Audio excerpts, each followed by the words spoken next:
These giants aren't taught in your history books because someone wants to keep their secret buried.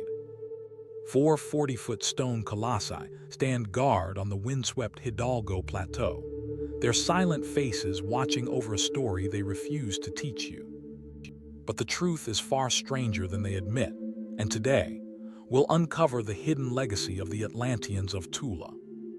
Step into the dust-choked dawn and feel the chill of forgotten power prickling at your skin. The wind whistles across a sea of broken pottery shards and fractured staircases, yet here they stand, four basalt titans locked in eternal vigil. Their broad shoulders loom like mountain ridges, their carved headdresses bristle with stylized feathers. Nobody built guardians this imposing without reason. What was so precious, so horrifying that it demanded such colossal protectors? Local guides will shrug and mutter that the Toltec warriors carved them centuries ago. Academic papers will dryly catalog their dimensions and iconography. But glance behind those polite theories, and you find a tangle of contradictions. Some insist the figures predate the empire itself. Others whisper of secret chambers buried beneath their bases. Who gained by burying those stories? And what will happen when we finally peel back the soil that cloaks their truth? To begin answering, we must first understand the world that gave birth to the Atlanteans. Imagine a land where trade caravans threaded through highland canyons, bearing jaguar pelts, greenstone axes, and quetzal feathers. Picture a society ruled by a priest-king who claimed descent from skyborn deities, commanding both armies and altar fires. In the heart of this realm rose the city of Tula, its sprawling plazas ringed by pyramids and colonnades. At its summit, the Atlanteans stood as living symbols of cosmic order and as warnings to those who might challenge it. But their message was twofold. On one level, they declared military might. Their outstretched arms clutched spears and atlatls, ready to hurl death at any trespasser. On another level, they embodied divine guardianship. Each headdress features the twisted heads of feathered serpents, the curls of wind and storm. They were protectors not only of walls and palaces, but of sacred pacts between mortals and gods. To breach their circle was to invite celestial wrath. Look closer at their faces, and you sense a hidden language. The angular lines of their eyes, the shallow furrows at their temples, even the slight downturn of their lips, all hint at emotion carved in stone. Resolve, vigilance, perhaps weariness. How did the sculptors breathe such life into cold basalt? And more importantly, what stories did they choose to immortalize in these silent visages? As dawn climbs higher, shafts of sunlight pierce through gaps in ruined walls, illuminating faded murals of warriors dancing atop jaguars. Yet it is the giants who dominate the scene, their shadows stretching like dark fingers across the broken plaza. Other visitors snap quick photos and move on, content with postcards full of pretty ruins. But if we truly wish to hear the stone speak, we must linger. We must trace the grooves of chisels, study the microscopic scars left by ancient drills, and ask the harder questions. Why were only four created? Why this exact alignment, facing the cardinal points as if charting unseen ley lines of power? Some researchers claim astronomical significance, markers for solstices or eclipses. Others point to ritual processions that looped around their bases. Yet deeper still are rumors of tunnels beneath their platforms, rumored to contain sacrifices or forgotten scrolls.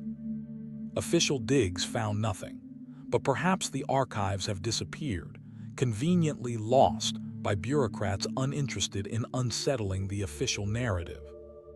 And so our journey begins at the feet of these sentinels. We will follow the trail from volcanic quarry to carved pedestal, uncover the clandestine expeditions that map Tula's underworld, and confront the guardians of knowledge who would rather keep their secrets buried. Along the way, you will meet archaeologists haunted by half-told confessions, local elders who recall stories their grandparents whispered, and adventurers who risked everything to pry loose a single carved tablet. By the end of this chapter, you will see that the Atlanteans of Tula are not accidental relics but deliberate declarations of power, statements meant to shape collective memory, to intimidate rivals, and to bind a people in shared mystery. They are testament to ingenuity and faith, yes, but also to the lengths any regime will go to control its own history. And as we peel back the layers of stone and propaganda, you may find yourself questioning which truths you have been fed and which have been buried. So stand with me now, shoulder to shoulder with those silent giants. Feel the weight of years pressing in, and let your curiosity burn hotter than the midday sun. We have only just begun to unseal the vault of Tula's greatest secret. Will you dare to follow where this path leads, into darkness and revelation both? Long before the Atlanteans of Tula cast their shadows across the plateau, a humble people began to forge one of Mesoamerica's most enigmatic civilizations. You won't find their full story in textbooks. Official histories breeze past the Toltecs in a paragraph or two, as if their empire were a footnote rather than a powerhouse that shaped the destiny of an entire region. Yet from roughly 800 to 1000 CE, these architects of myth and marble built a realm whose influence rippled from the Gulf Coast to the Valley of Mexico. Imagine a world fragmented by competing city-states, each vying for precious obsidian, jade, and quetzal feathers. Into this arena strode the Toltecs, led by a priest-king who claimed descent from celestial beings. According to legend, his name was Tulin, plus of Ruds, and under his dominion, Tula would rise from a strategic crossroads to a city of dazzling plazas, soaring pyramids, and labyrinthine palaces. But how did a remote highland settlement become the heart of an empire? Trade was the first spark. Caravans laden with luxuries threaded through mountain passes, bringing in raw materials and carrying out finished goods embossed with Toltec glyphs. In markets from Kalula to Putahyakun, merchants whispered of splendid ceramics and ritual blades, their value measured not just in beauty, but in the divine power they were believed to contain. Meanwhile, behind closed doors, a ruling elite wove religion and warfare into a single doctrine of authority. Warriors donned jaguarskin cloaks and brandished atlatls tipped with sharpened obsidian, symbols of both martial prowess and sacred duty. Priests offered sacrifices at dawn, invoking deities who governed rain, war, and fertility. At the apex of power stood a dual throne, one seat for the temporal ruler, the other for his spiritual counterpart. Together they held the reins of commerce, ceremony, and conquest. It was this fusion of commerce, faith, and force that propelled Tula's ascendancy. City walls bristled with spear points, temples echoed with the thrum of ceremonial drums, and the smell of copal incense rose like a promise of divine favor. Yet despite these outward trappings, few outsiders glimpsed the undercurrents of intrigue swirling beneath. Some chroniclers hint at palace conspiracies and sudden disappearances, vanished nobles whose absence was blamed on foreign spies or treacherous kin. Why such secrecy? Perhaps because power, once consolidated, must guard itself jealously from rivals both within and beyond its borders. At its zenith, the Toltec Empire unified dozens of subordinate city-states through a network of alliances that looked on paper like diplomacy and on the ground like dominion. Governors appointed by Tula enforced tribute payments, maize, cacao, exotic feathers. Those who balked faced not only military retaliation, but also ritualized humiliation, a public spectacle designed to remind onlookers that rebellion invited divine wrath as well as earthly retribution. Under such strictures, the empire thrived for generations, its leaders credited with ushering in a golden age of art, architecture, and intellectual exchange. Yet even the brightest flames cast the deepest shadows. Archaeological whispers speak of a sudden collapse around 1000 CE, when Tula's proud temples fell into ruin and the Atlanteans were toppled, perhaps by earthquake or invading armies, or perhaps by internal revolt fueled by overreach and resentment.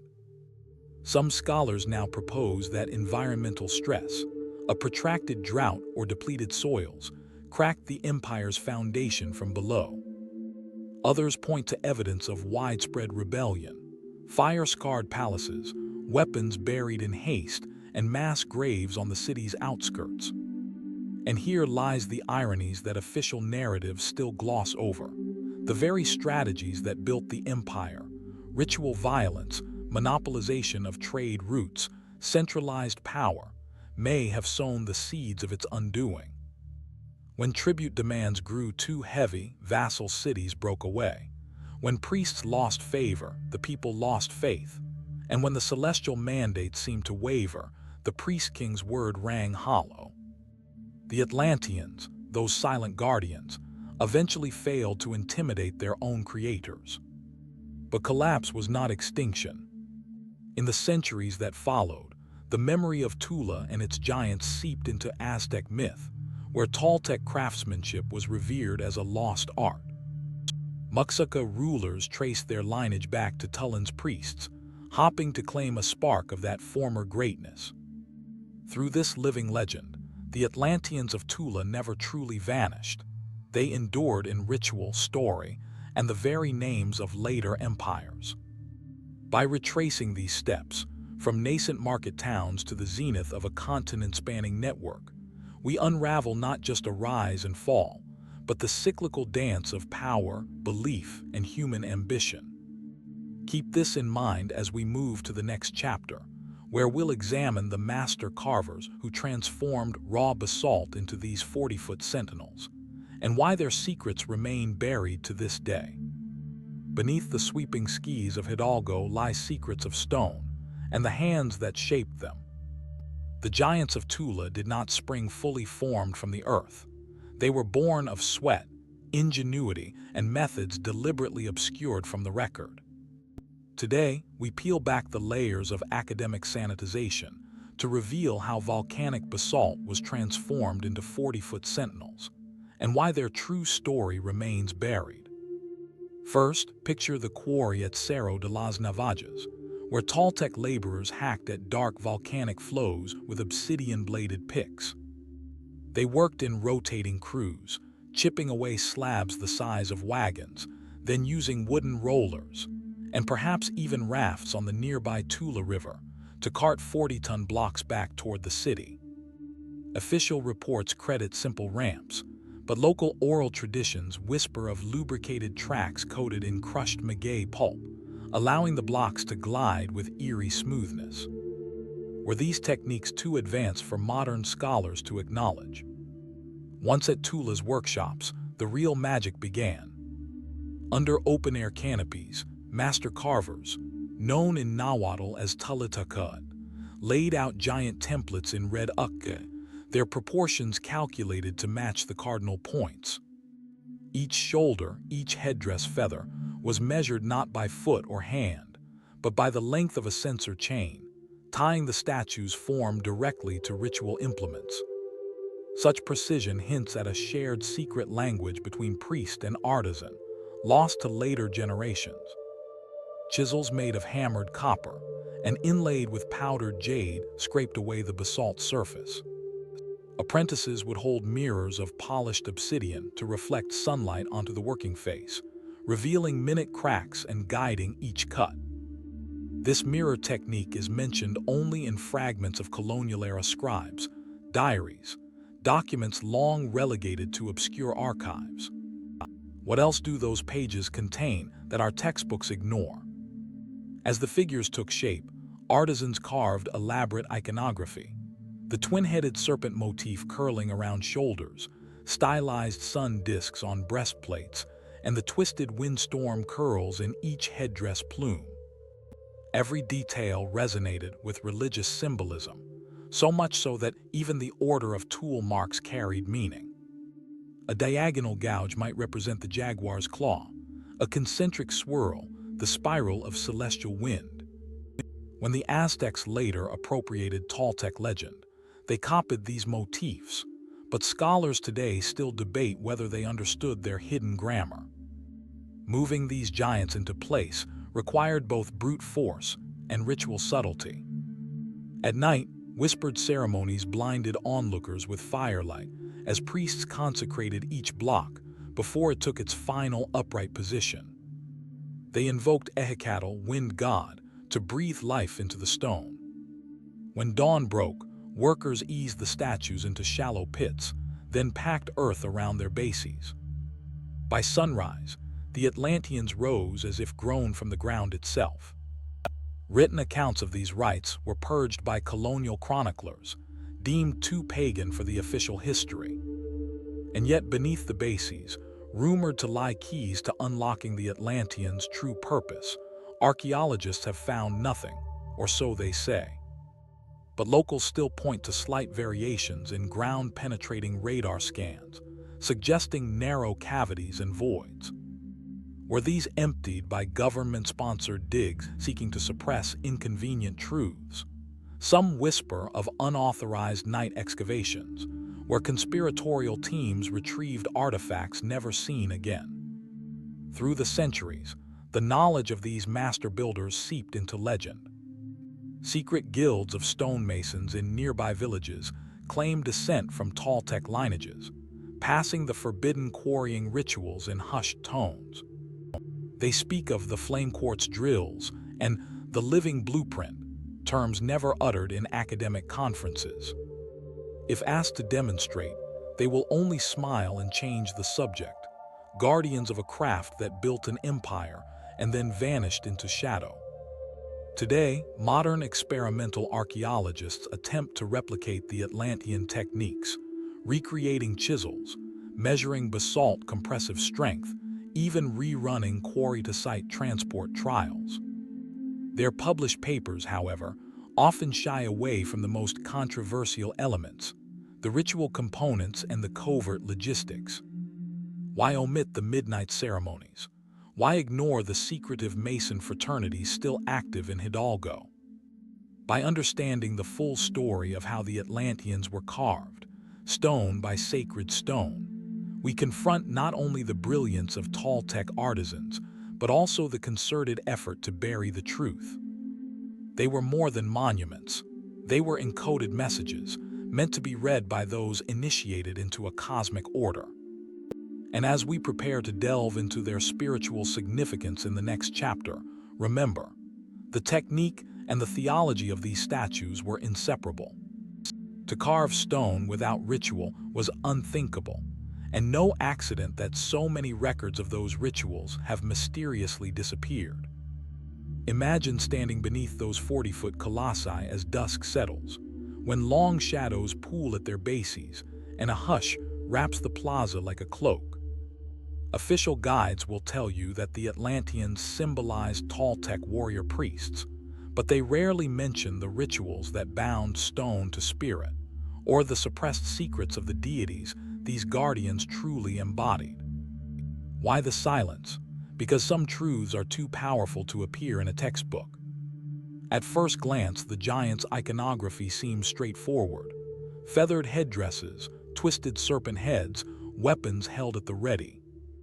Yet each element served a dual purpose, both martial and mystical. In Toltec cosmology, the boundary between mortal and divine was porous. Mountains breathed spirits, rivers carried gods, and stone itself held life. By carving these colossal figures, the Toltecs weren't erecting tombstones.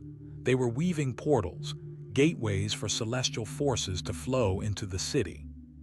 Take the serpent motifs curling around the giant's shoulders. On the surface, they evoke Quetzalcoatl, the feathered serpent god of life and wind. But deeper layers reveal a coded message. Feather and fang in tandem represented the union of sky and earth, life and death. Ritual specialists, priests sworn to silence, believed the Atlanteans housed Quetzalcoatl's essence. During certain lunar phases, They led processions that threaded sacred fires around the statues, chanting invocations meant to stir the sleeping breath of the serpent within. These rites were banned by colonial authorities and scrubbed from official records. Yet villagers today still recall whispered versions, ceremonies held at midnight, when the moon's glow picked out the serpent's carved eyes. Next, consider the weapons, spears and atlatls, clutched in each figure's grip. Modern scholars label them as symbols of military readiness, but Toltec priests saw them as conduits for divine will. Before battle, they would place offerings at the feet of a chosen Atlantean, whispering the names of enemy cities into the hollow shafts of broken atlatl fragments. This act, they believed, sent a supernatural dart of intent that would unnerve opposing warriors. No archaeological report mentions these offerings.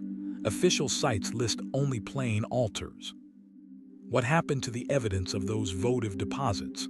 Some suggest they were quietly carted off to colonial warehouses, then lost or destroyed. Perhaps the most striking detail is the statue's orientation. Facing the four cardinal points, they formed a cosmic compass. North represented death and the color black, east the dawn and renewal, south the rains and fertility, west the underworld and transformation. Twice a year, at equinoxes, priests led torchlit ceremonies at each giant in turn, tracking the sun's path across the sky. Flames danced on basalt faces, illuminating hidden glyphs only visible in flickering firelight, tiny spiral carvings that commemorated origin myths of humankind. Colonial scribes who witnessed these rites described them as heathen darkness, and their notes were deemed too blasphemous to publish. Yet fragments survive in marginalia of forgotten manuscripts, if you know where to look. What of the statues' very substance? Basalt rivers carved by ancient lava flows carried subtle magnetic properties. Shamans believed that by embedding specific stones within the giant's cores, they could channel terrestrial energies into the heart of Tula. Archaeomagnetic surveys hint at anomalies beneath two of the four colossi, zones of unusually high magnetism. Officially, these are attributed to natural variations. But conspiracy-minded locals swear a secret chamber at the base of one statue once housed a sacred crystal, long since relocated to a private collection. Who removed it and why? Theories range from early archaeologists seeking personal fortune to government agents eager to suppress evidence of an energy-based religion. Through all this, the Atlanteans served as living, or perhaps animated, guardians of a covenant between mortals and gods. Pilgrims arrived bearing jaguar skins and obsidian mirrors, laying them at the giant's feet in hopes of visions. Shamans claimed that at the tipping point of dawn, if one listened closely, they could hear distant echoes of chanting and the rustle of ceremonial robes, as though the statues themselves exhorted Tula to remember its divine mandate. By bending stone through ritual and ceremony, the Toltecs blurred the line between art and altar. Every chisel mark was a prayer, every measurement a mirror of celestial order.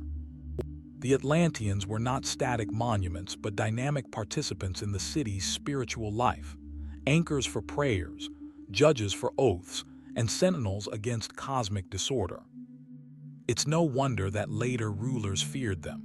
Control a people's monuments, and you control their myths, their rites, and ultimately their souls. Today, as you stand at the heart of this plaza, you tread on the footprints of those ancient ceremonies. You feel the palpable tension between seen and unseen, between official narrative and hidden knowledge. In the chapters ahead, we will dig into the archaeological digs that have unearthed, and perhaps obscured, key evidence of these rites. We'll meet scholars who dare to question the sanitized story and locals who carry the oral traditions the textbooks won't touch. When official excavation teams first arrived at Tula in the late 19th century, they pried loose fragments of pyramid stone and sketched crude maps. then packed up and left, declaring the site fully catalogued. Yet beneath the surface lay far more than crumbling masonry. Modern technology has peeled back layers of soil and secrecy, revealing anomalies that challenge the sanitized versions of history you've been fed. It's time to lift the veil on the digs that shaped, and perhaps distorted, our understanding of the Atlanteans.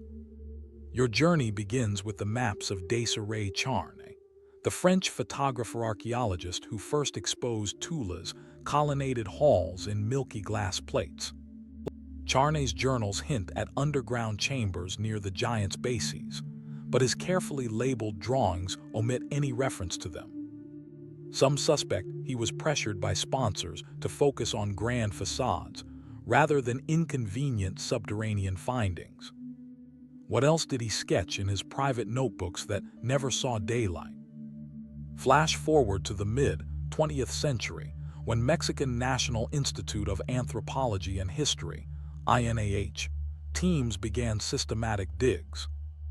Their official reports celebrate the unearthing of residential compounds and ceremonial plazas, but they gloss over unexplained voids detected in a handful of trenches.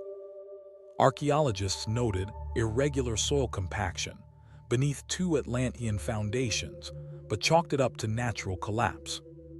Yet drone-based LiDAR surveys today reveal rectangular cavities aligned precisely with the giant's feet, tunnels that INAH claimed simply don't exist. Ground-penetrating radar (GPR) only added fuel to the conspiracy. In two separate scans, independent researchers detected hollow pockets directly under the statues, pockets large enough to hold a person standing upright. When INAH teams were invited to verify these results, their GPR equipment returned only flat readings. Coincidence, or a subtle recalibration that masked the anomalies? You decide. The story grows murkier when you consider early 80s expeditions led by foreign universities. Their field notes speak of obsidian, tipped tools, and ceramic shards littering an underground chamber floor. But when local guidebooks and museum displays reference those digs, they mention only small ritual offerings, never chambers. Were those artifacts quietly transferred to private collections? Scholars say lost track, but villagers whisper of clandestine nighttime removals by unmarked trucks. Then came the age of radiocarbon dating. Samples from charcoal deposits beneath Atlantean pedestals were sent to labs in Europe, only to return dates centuries older than the Toltec Empire's accepted timeline. The INAH responded by questioning the sample's provenance, refusing to publish the anomalous results. Meanwhile, fringe researchers circulated the data online, igniting debates over whether the colossi predate Toland's heyday or were erected by an even older culture. Perhaps the greatest archaeological scandal involves the Vault of the Vanguard, a subterranean chamber rumored to lie at the heart of the plaza.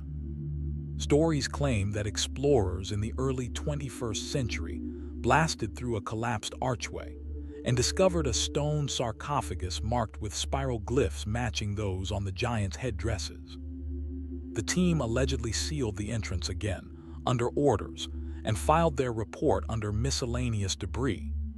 To this day, no formal documentation exists, but satellite imagery shows unusual Earth movements in that exact location.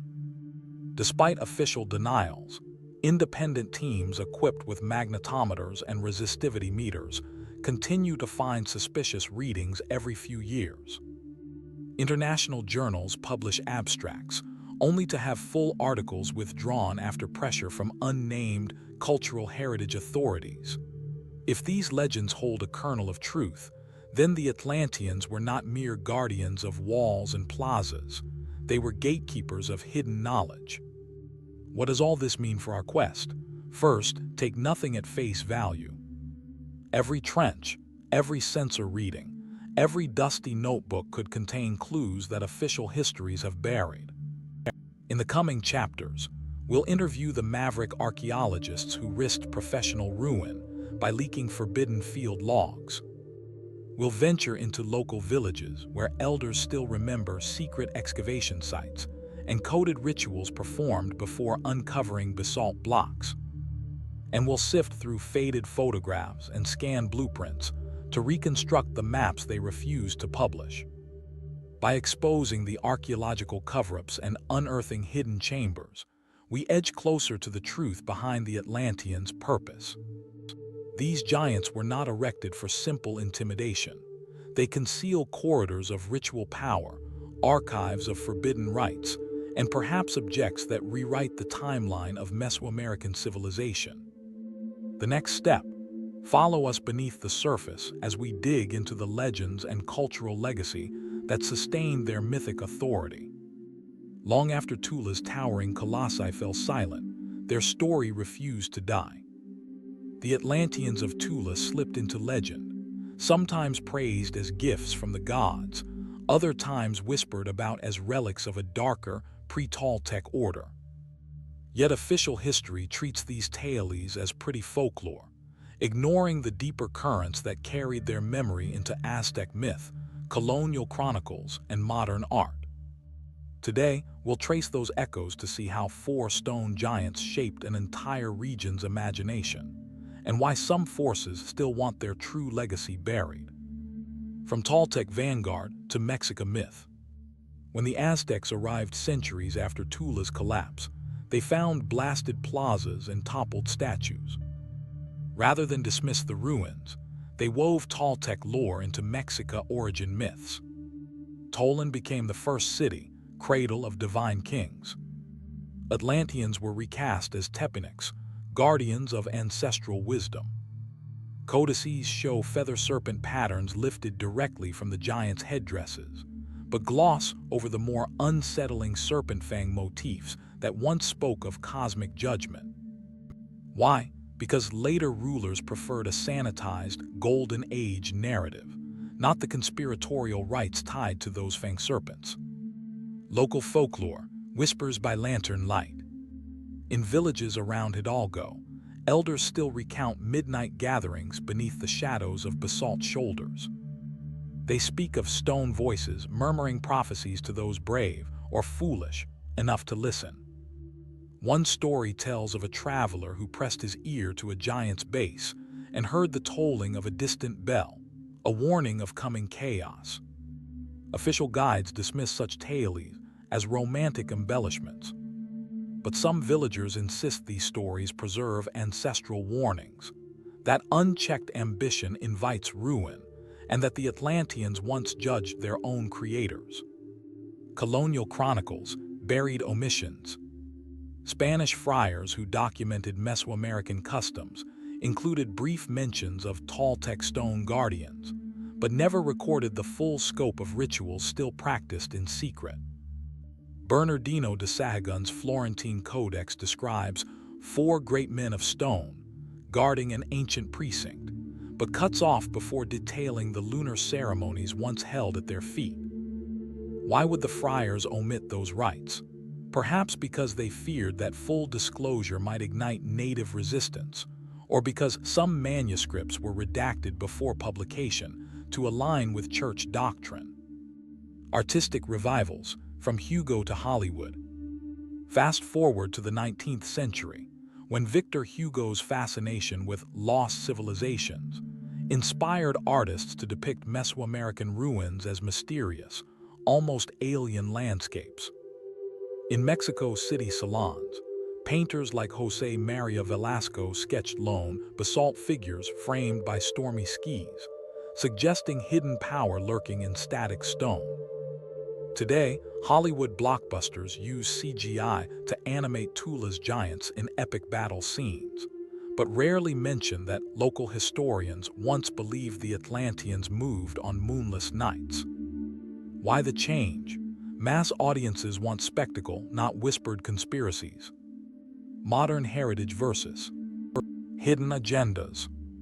In recent decades, INAH has restored parts of Tula for tourism. Interpretive plaques speak of Toltec military prowess and architectural innovation, but omit references to secret chambers and magnetic anomalies. Critics argue that a streamlined narrative feeds the national heritage industry, avoiding controversial claims that could unleash demanding repatriation debates or calls for radical re-examination of pre-Columbian chronologies.